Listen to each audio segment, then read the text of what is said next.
വളരെ നിർഭാഗ്യകരമായ ഒരു സംഭവമാണ് ഈ കഴിഞ്ഞ ദിവസം കരൂരിൽ, തമിഴ്നാട്ടിലെ കരൂരിൽ ഉണ്ടായി. അവിടെ വളർന്നു വരുന്ന TVK എന്ന് പറയുന്ന രാഷ്ട്രീയ കക്ഷിയുടെ നേതാവും തമിഴിലെ പ്രമുഖ നടന്മാരിൽ ഒരാളുമായ ചിന്ന ദളപതി എന്ന് പറയുന്ന വിജയ് സംഘടിപ്പിച്ച റാലിയിൽ പെട്ടാണ് 39 ആളുകൾ, ഇപ്പോൾ നമുക്ക് ഏറ്റവും ഒടുവിൽ റിപ്പോർട്ടുകൾ 39 പേരാണ്. ചില ആളുകൾ വളരെ ഗുരുതരമായ പരിക്കേറ്റ് അവിടെ ആശുപത്രിയിലുണ്ട്. അവരുടെ കാര്യം പറയാൻ പറ്റില്ല. ഏതായാലും ഇത്രയും ആളുകൾ കൊല്ലപ്പെട്ടതിൽ കുഞ്ഞുങ്ങളുണ്ട്, സ്ത്രീകളുണ്ട്, അതിൽ തന്നെ ഒരു ഗർഭിണിയുണ്ട്. ഇപ്പോൾ കല്യാണം നിശ്ചയിച്ച അല്ലെങ്കിൽ കല്യാണം കഴിഞ്ഞ ഒരു ദമ്പതികളുണ്ട്. ഇതെല്ലാം കാണിക്കുന്നത് തമിഴ്നാട്ടിലെ രാഷ്ട്രീയത്തിന്റെ വളരെ പ്രത്യേകതയാണ്. തമിഴ്നാട്ടിലെ രാഷ്ട്രീയത്തിന്റെ പ്രത്യേകത നമുക്കറിയാം. അവിടെ സിനിമയും ജീവിതവും രാഷ്ട്രീയവും തമ്മിൽ നെയ്ത പോലെയാണ്, ഇടകലർന്നാണ് കിടക്കുന്നത്, ഒന്നൊന്നിനോട് ചേർന്നാണ് കിടക്കുന്നത്. അണ്ണാദുരൈ തമിഴ്നാട്ടിൽ രാഷ്ട്രീയം വളർത്തിയത് സിനിമയിലൂടെയാണ്. ഒരു വശത്ത് മുത്തുവേൽ കരുണാനിധിയുടെ തിരകഥയും മറുവശത്ത് MGR എന്ന് പറയുന്ന അഭിനേതാവിന്റെ ജനപ്രിയതയും ചേർത്തുകൊണ്ടാണ് അവിടെ വലിയ മുന്നേറ്റമുണ്ടായത്. ജയലളിത അതിനുശേഷം വന്ന നേതാവാണ്. MGRന്റെ പ്രിയ പത്നി അല്ലെങ്കിൽ പ്രിയതമ എന്ന അർത്ഥത്തിൽ, പത്നിയല്ല അർത്ഥത്തിൽ എങ്കിൽ പോലും കാമുകി എന്തു വേണമെങ്കിലാവാം, അവര് രാഷ്ട്രീയ നേതാവായി. ഇപ്പോൾ വിജയാണ് ആ അർത്ഥത്തിൽ മൂന്നാമത് വരുന്നത്. കഴിഞ്ഞ കുറച്ച് വർഷങ്ങൾക്ക് മുമ്പ് ഒരു തെരഞ്ഞെടുപ്പിൽ ADMK പഞ്ചായത്ത് തെരഞ്ഞെടുപ്പിൽ ഒരു ADMK ഇവർ പിന്താങ്ങിയിരുന്നു. പിന്നെ ആ സഖ്യമൊക്കെ വിട്ടു. 2024 തമിഴ് വെട്രിക്കഴകം എന്ന് പറയുന്ന വിജയ് തന്റെ രാഷ്ട്രീയ പാർട്ടി പ്രഖ്യാപിക്കുന്നത്. അതിനു മുമ്പ് തന്നെ അദ്ദേഹത്തിന് മണ്ഡലങ്ങളുണ്ട്, ആരാധക സംഘങ്ങളുണ്ട്. അവരെ ചില തെരഞ്ഞെടുപ്പുകളിൽ മത്സരിക്കുകയും ചിലരെ പിന്താങ്ങുകയും കൊടുക്കുകയും ഒക്കെ ചെയ്തിട്ടുണ്ട്. എന്തായാലും വലിയ തോതിൽ ജനപിന്തുണയുള്ള പുതിയ ഒരു രാഷ്ട്രീയ അവതാരമാണ്, അല്ലെങ്കിൽ സിനിമയിൽ നിന്ന് രാഷ്ട്രീയത്തിലേക്ക് വരുന്ന ആളാണ് വിജയ്. തമിഴ്നാട്ടിലെ എല്ലാ സിനിമക്കാരും രാഷ്ട്രീയത്തിൽ വിജയിച്ചിട്ടില്ല എന്ന് നമുക്കറിയാം. ലോകപ്രസിദ്ധ നടനാണ് കമൽഹാസൻ. അദ്ദേഹത്തിന്റെ രാഷ്ട്രീയ ദൗത്യം പരാജയപ്പെട്ടതാണ്. അങ്ങനെ പലരും. പക്ഷേ വിജയ് കഴിഞ്ഞ കുറച്ചു കാലമായി കൃത്യമായി തന്റെ രാഷ്ട്രീയം, അത് മെർസൽ മുതലുള്ള നിരവധി സിനിമകളിൽ ജനപക്ഷ രാഷ്ട്രീയം അദ്ദേഹം പ്രഖ്യാപിക്കുന്നത്. അതിന്റെ അവസാന ഭാഗമാണ് ഈ രാഷ്ട്രീയ കക്ഷിയുടെ പ്രഖ്യാപനം. അത് നമ്മളെല്ലാം കണ്ടതാണ്. 10,000-കണക്കിന് മനുഷ്യർ കൂടി നിന്ന് വിജയ്ക്ക് പിന്തുണ പ്രഖ്യാപിക്കുന്ന രംഗം. അതിനുശേഷം നിരവധി ഇടങ്ങളിൽ ഇത്തരത്തിലുള്ള രാഷ്ട്രീയ റാലികൾ നടന്നു. ആ രാഷ്ട്രീയ റാലികളിൽ നമുക്ക് പലപ്പോഴും ചില സംഘർഷങ്ങളൊക്കെ ഉണ്ടായിട്ടുണ്ടെങ്കിലും ഇത്രയധികം മരണമൊന്നും ഉണ്ടായിട്ടില്ല. ഇപ്പോൾ കരൂരിൽ ഈ മരണം അല്ലെങ്കിൽ ഈ അപകടം ഉണ്ടാവുന്നതിന് എന്താണ് കാരണം എന്ന് അന്വേഷിക്കേണ്ടതുണ്ട്. ഒന്നാമത്തെ കാരണം ഒരു സംശയവും വേണ്ട, 10,000 ആളുകൾ വരും എന്ന് പോലീസിന് എഴുതി കൊടുത്തിട്ട് ദൃക്സാക്ഷികൾ പറയുന്നതനുസരിച്ചാണ് ഏതാണ്ട് 50,000 ആളുകളോട് വന്നിട്ടുണ്ട്. 10,000 പേർക്ക് നിൽക്കാൻ കഴിയുന്ന ഒരു സ്ഥലത്ത് 50,000 പേര് വന്നാൽ എന്തായിരിക്കും അതിന്റെ പ്രത്യാഘാതം എന്ന് മനസ്സിലാക്കാം. ഒരു പോലീസിനും ഒരു ക്രമസമാധാന പാലന സംവിധാനത്തിനും ഇവരെ നിയന്ത്രിക്കാൻ കഴിയില്ല. അങ്ങനെ വലിയ തോതിൽ ജനങ്ങൾ വന്നു ചേരുകയും അതുകൊണ്ട് അപകടം ഉണ്ടായി എന്ന് പറയുന്നതിലും തെറ്റില്ല. അത് ഒന്നാമത്തെ കാരണം. രണ്ടാമത്തെ കാരണം, ഉച്ചയ്ക്ക് വരും, 1 മണിക്കൊക്കെ വരും എന്നാണ് ഇദ്ദേഹം അറിയിച്ചിരുന്നത്. അതുകൊണ്ട് തന്നെ രാവിലെ മുതൽ ആളുകളോട് വന്ന് കൂടിയിരുന്നു. പക്ഷെ വന്നത് 7 മണിയോടെയാണ്. 6 മണിക്ക് യോഗസ്ഥലത്തിന് മുമ്പ് എത്തിയെങ്കിലും കാറ് അവിടെ നിന്ന് ഇവിടെ എത്തിക്കാൻ കഴിഞ്ഞില്ല. അതുകൊണ്ട് 7 മണിയായി. ഒന്ന് ആലോചിച്ച് നോക്കൂ, രാവിലെ 7 മണി മുതൽ അല്ലെങ്കിൽ 9 മണി മുതൽ കാത്തു നിൽക്കുന്ന ആളുകൾ. പൊരി വെയിലാണ്, ഭക്ഷണം കഴിച്ചിട്ടുണ്ടാവില്ല, വെള്ളം കിട്ടിയിട്ടുണ്ടാവില്ല. ഈ പറഞ്ഞതുപോലെ സ്ത്രീകളും കുഞ്ഞുങ്ങളും വൃദ്ധരും യുവാക്കളാണ് വലിയൊരു പങ്ക്. അവിടെ നിന്ന് കാത്തു നിൽക്കുകയാണ് തങ്ങളുടെ ദൈവത്തെ കാണാൻ. ആ കാത്തുനിൽപ്പിൽ അവർക്ക് പലർക്കും ശാരീരികമായ അസ്വസ്ഥതകൾ ഉണ്ടാവാം. പലരും കുഴഞ്ഞു വീണിട്ടുണ്ട്. അവരെ പുറത്തു കൊണ്ടുപോകാനോ ആശുപത്രിയിൽ കൊണ്ടുപോകാനോ ഒരു സംവിധാനമില്ല. കാരണം ആംബുലൻസിന് വരാൻ കഴിയില്ല. ഒരുപക്ഷെ ആംബുലൻസ് ഒക്കെ ശരിയായി വരാൻ കഴിഞ്ഞിരുന്നുവെങ്കിൽ, വഴി കിട്ടിയിരുന്നുവെങ്കിൽ മരണത്തിന്റെ സംഖ്യ കുറയ്ക്കാമായിരുന്നു എന്ന് പറയുന്നവരുണ്ട്. രണ്ടാമത്തെ വിഷയം, ഈ സ്ഥലം തിരഞ്ഞെടുത്തത് തന്നെ ശരിയായില്ല എന്ന് പറയുന്നവരുണ്ട്. വേറെ 2-3 സ്ഥലങ്ങളാണ്, 4 സ്ഥലങ്ങളാണ് ഇവർ ഈ പാർട്ടി TVക്ക് ഇവരോട് പോലീസിനോട് ആവശ്യപ്പെട്ടത്.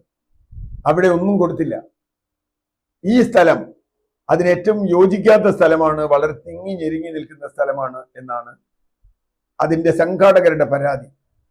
അതുകൊണ്ട് ആ സ്ഥലത്തേക്ക് ഇത്രയധികം ആളുകൾ വന്നു. എന്തായാലും 10,000 പേരെന്ന് പറഞ്ഞിട്ട് 50,000 പേര് വന്നു എന്നുള്ളത് സംഘാടകരുടെ പ്രശ്നമാണെങ്കിലും ക്രമസമാധാന പാലനം, ജനങ്ങളുടെ ജീവനും സ്വത്തും സംരക്ഷിക്കൽ സർക്കാരിന്റെ ധർമ്മമാണല്ലോ, പോലീസിന്റെ ധർമ്മമാണല്ലോ.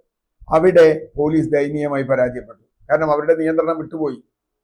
ഇത്ര നേരം കാത്തു നിൽക്കുന്നു, എന്തെങ്കിലും ഒരു പ്രശ്നമുണ്ടായാൽ ആളുകൾക്ക് പോകാനുള്ള വഴി പോലും ഇല്ലാതാക്കി. വളരെ ഇടുങ്ങിയ റോഡും അതുപോലെയുള്ള സ്ഥലങ്ങളും.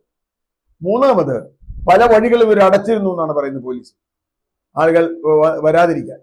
അങ്ങനെ വഴികൾ അടച്ചതും ഇവർക്ക് രക്ഷപ്പെടാനുള്ള അവരുടെ സാധ്യത ഇല്ലാതാക്കി എന്ന് പറയുന്നവരുണ്ട്.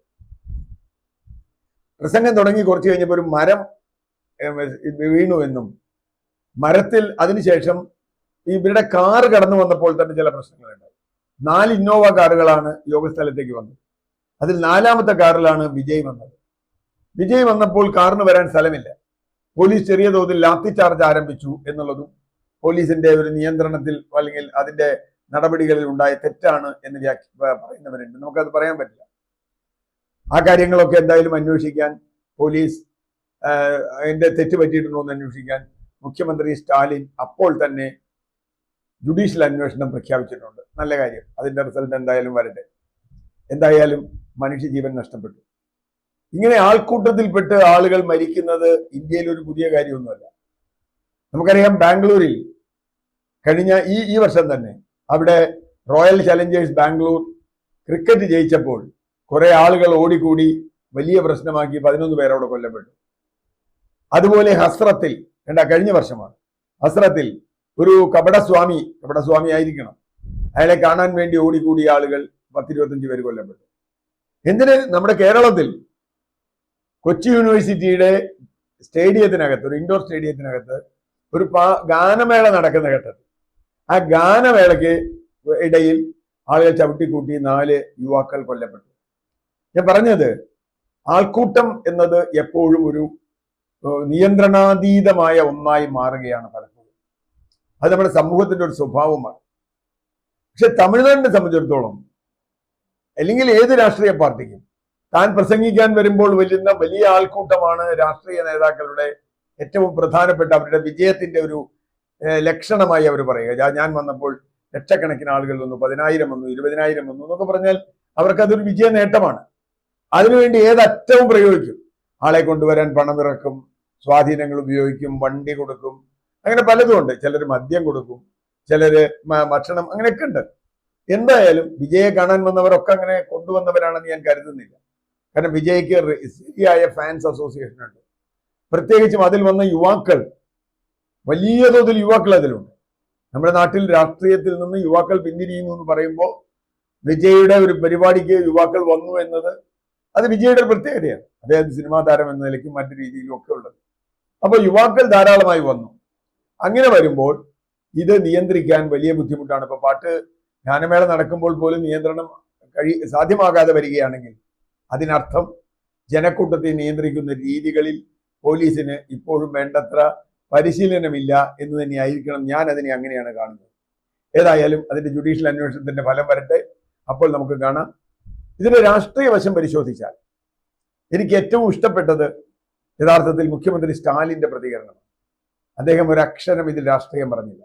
ഒന്ന് നോക്കൂ, ഈ വിജയ് എല്ലാ യോഗങ്ങളിലും സ്റ്റാലിനെയും പ്രത്യേകിച്ച് അദ്ദേഹത്തിന്റെ മകനെയും അറ്റാക്ക് ചെയ്തുകൊണ്ടാണ് സംസാരിച്ചത്. അതിരൂക്ഷമായി ഉദയനിധി സ്റ്റാലിനെ പ്രത്യേകിച്ച്, കാരണം അദ്ദേഹമാണ് വളർന്നു വരുന്നത്, ഉപമുഖ്യമന്ത്രിയാണ്, അദ്ദേഹത്തെ പോലെ തന്നെ സിനിമയിൽ തന്നെയാണ് അദ്ദേഹം നിൽക്കുന്നത്.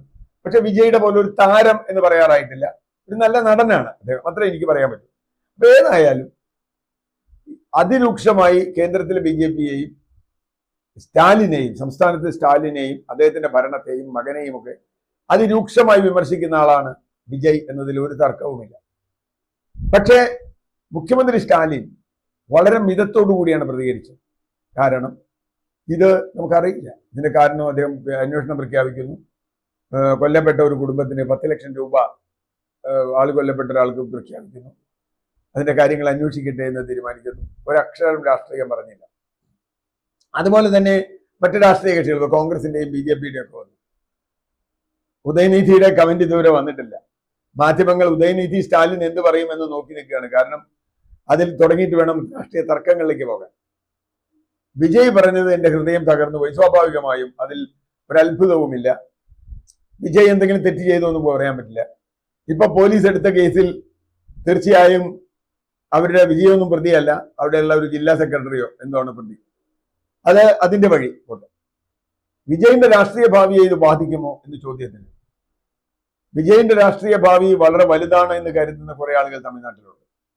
പക്ഷേ അത് വളരെ പെട്ടെന്ന് കുമിള പോലെ പൊട്ടിപ്പോവും എന്ന് വിശ്വസിക്കുന്നവരുമുണ്ട്. കാരണം വിജയിന് അങ്ങനെ ഒരു സംഘടനയില്ല. വിജയുടെ സംഘടനാ സംവിധാനം വളരെ ദുർബലമാണ്. ഇപ്പൊ തമിഴ്നാട്ടിൽ DMK എപ്പോഴും ജീവിച്ചിരിക്കുന്നത് അല്ലെങ്കിൽ നിലനിൽക്കുന്നത് വളരുന്നത് അതിന്റെ ഉറച്ച സംഘടനാ സംവിധാനത്തിലാണ്. തമിഴ്നാട്ടിൽ മറ്റൊരു രാഷ്ട്രീയ പാർട്ടിക്കും അത്ര നല്ല സംഘടനാ സംവിധാനമില്ല. BJP ഇപ്പോൾ വളർന്നു വരുന്നുണ്ടെന്ന് പറയുന്നു, എന്നാൽ പോലും ഇല്ല.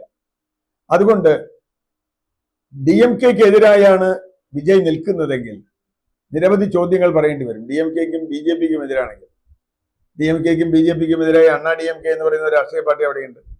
ഇതേ അണ്ണാ DMKയുടെ EPS എടപ്പാടി പളനിസ്വാമിയുടെ സംഗതി ഈ സ്ഥലത്ത് വെച്ച് നടന്നിട്ടുണ്ട്. ഈ വേലുസ്വാമിപുരത്ത് വെച്ച് നടന്നിട്ടുണ്ട് കുറച്ചു കാലം മുമ്പ്. പക്ഷെ അത്രയും ആളൊന്നും ഉണ്ടായില്ല. അത് വേറെ വിഷയം. അപ്പോൾ എന്തായിരിക്കും വിജയുടെ അടുത്ത നീക്കം എന്നത് വളരെ നിർണായകമാണ്. ഇത് പൊതുസമൂഹത്തിൽ എനിക്ക് തോന്നുന്നില്ല തമിഴ് മനസ്സ് വെച്ച് ഇതിൽ വിജയെ കുറ്റക്കാരാക്കി കാണുന്ന ഒരു ജനത ഉണ്ടാവും. വിജയല്ല കുഴപ്പം. ഒരുപക്ഷെ ഭരണകൂടം, പോലീസ് ഇതിൽ അട്ടിമറി നടത്തിയോ എന്ന് സംശയമായിരിക്കും കുറെ ആളുകൾക്ക് ഉണ്ടാവുക. ആ രീതിയിൽ വിജയ് പോകുമോ? ആ രീതിയിലായിരിക്കുമോ വിജയ് മുമ്പോട്ട് പോവുക? സ്റ്റാലിനെ അറ്റാക്ക് ചെയ്യുന്ന രീതി തന്നെയായിരിക്കുമോ തുടരുക? അത് വളരെ നിർണായകമാണ്. അങ്ങനെ ഒരു രീതി തുടർന്നാൽ വലിയ സംഘർഷത്തിലേക്ക് രണ്ട് പാർട്ടികളും തമ്മിൽ വരും. അതെങ്ങനെ ഉണ്ടാവും എന്നറിയില്ല. മാത്രമല്ല തമിഴ്നാട്ടിൽ DMK ആണ് ഏറ്റവും കൺസോളിഡേറ്റഡ് ആയ ബേസ് ഉള്ള പാർട്ടി എന്നതുകൊണ്ട് DMKക്ക് എതിരായ വോട്ടുകളാണ് BJP സമാഹരിക്കാൻ ശ്രമിക്കുന്നത്, അണ്ണാ DMK സമാഹരിക്കാൻ ശ്രമിക്കുന്നത്. ആ വോട്ടിന്റെ ഒരു പങ്ക് തന്നെയാണ് യഥാർത്ഥത്തിൽ ഇവർക്കും കിട്ടാൻ ശ്രമിക്കുന്നത്, വിജയ്ക്ക്. അപ്പോ വിജയുടെ വളർച്ച DMKക്ക് ഗുണമാണോ ദോഷമാണോ എന്ന് നമുക്കിപ്പോൾ പറയാൻ പറ്റില്ല. കാരണം DMK വിരുദ്ധ വോട്ടുകൾ ഭിന്നിപ്പിക്കാനാണ്, സ്റ്റാലിൻ വിരുദ്ധ വോട്ടുകൾ ഭിന്നിപ്പിക്കാനാണ് കഴിയുക എങ്കിൽ അത് DMKക്ക് തെരഞ്ഞെടുപ്പ് രാഷ്ട്രീയത്തിൽ ഗുണമാവാൻ കൂടി സാധ്യതയുണ്ട് എന്ന് കാണുന്ന ഒരാളാണ് ഞാൻ. അങ്ങനെയും സംഭവിക്കാം. കാരണം എതിർപക്ഷത്തുള്ള വോട്ടുകൾ ഭിന്നിച്ചു പോകുന്നുവെന്ന്. തമിഴ്നാട് രാഷ്ട്രീയം വീണ്ടും ഇളകി മറിയുകയാണ്. ഇത് ഇനി എവിടേക്ക് പോകും? ഇനി അടുത്ത വർഷം കേരളത്തോടൊപ്പം 2026 തെരഞ്ഞെടുപ്പ് നടക്കാൻ പോകുന്നത്. ആ തെരഞ്ഞെടുപ്പിൽ DMKയും വിജയും തമ്മിലാണ് മത്സരം എന്ന് അദ്ദേഹം പറയുന്നുണ്ടെങ്കിലും അങ്ങനെ തന്നെയാണോ വരാൻ പോകുന്നത്? ഈ സംഭവം അതിനെ ഏതെങ്കിലും തരത്തിൽ ബാധിക്കുമോ? ഇതിന് അന്വേഷണ റിപ്പോർട്ട് അതിനകം വരുമോ? നിരവധി ചോദ്യങ്ങളുണ്ട്. അതുകൊണ്ട് 100% വിജയ് ഇല്ലാതാകും എന്ന് പറയാനും പറ്റില്ല. DMKക്ക് ഇതിൽ തെറ്റുപറ്റിയോ, സർക്കാരിന് തെറ്റുപറ്റിയോ എന്ന ചോദ്യത്തിന് മറുപടി കിട്ടുന്നതനുസരിച്ച് DMKയുടെ സ്റ്റാൻഡ്. ഇതിനൊക്കെ പുറമെ ഉദയനിധി സ്റ്റാലിനും വിജയും തമ്മിലുള്ള ദ്വന്ദ്വയുദ്ധം അതെങ്ങനെ എവിടേക്ക് പോകും എന്ന് നമുക്കിപ്പോൾ പറയാൻ പറ്റില്ല. തീർച്ചയായും കാത്തിരുന്ന് കാണേണ്ടതാണ് തമിഴക രാഷ്ട്രീയം.